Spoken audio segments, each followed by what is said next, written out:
Itong kampo ni dating Congressman Arnie Teves Jr. ay nagpaliwanag kaugnay sa hindi pagpasok ng plea ng kanilang kliyente matapos itong isalang sa pagbasa ng sakdal. Yan at iba pang mga balita hatid ni Bombo Grant Hilario.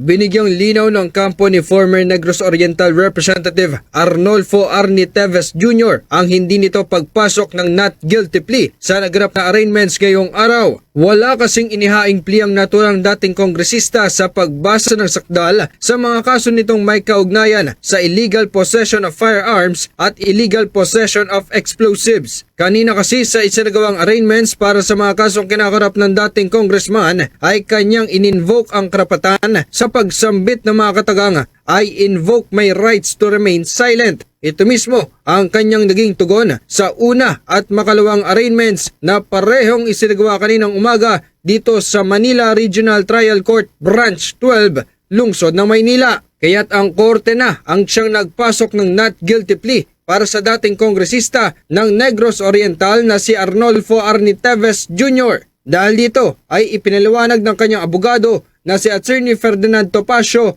ang naging hakbang na ito ng kanyang kliyente sa naganap na pagbasa ng sakdal. Ani ay natural lamang ito at kanila nang inaasahan sapagkat ganito raw ang proseso sa pagbasa ng sakdal kung ang akusado ay bigo o hindi nagpasok ng not guilty plea. Hindi naman po. Iba pong karapatan yung right to remain silent. Iba naman po yung refusal to enter a plea. Nasa rules of court po natin yung right ngayon, in which case automatically po if an accused in a criminal case refuses to enter a plea, then the court will enter a plea of not guilty on behalf of that accused. So yun po ang naging procedure. Iba naman po yung right to remain silent.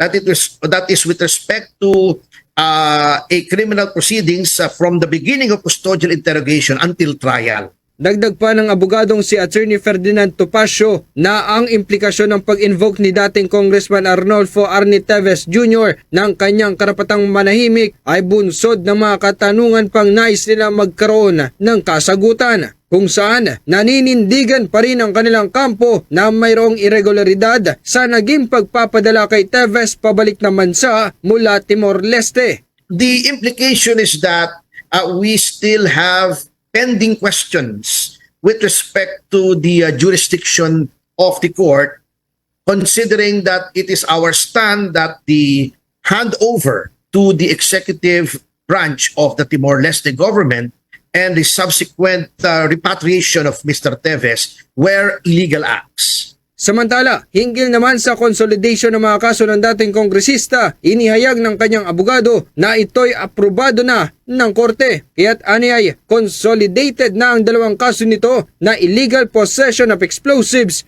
at illegal possession of firearms.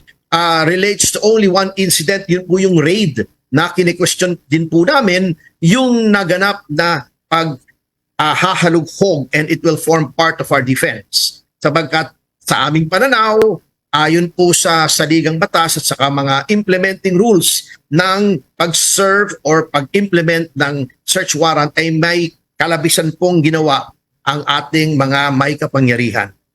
Mula dito sa lungsod ng Maynila, Bombo Grant Hilario, nag-uulat para sa the number 1 and most trusted radio network in the country, Bombo Radio Philippines, Basta Radio, Bombo!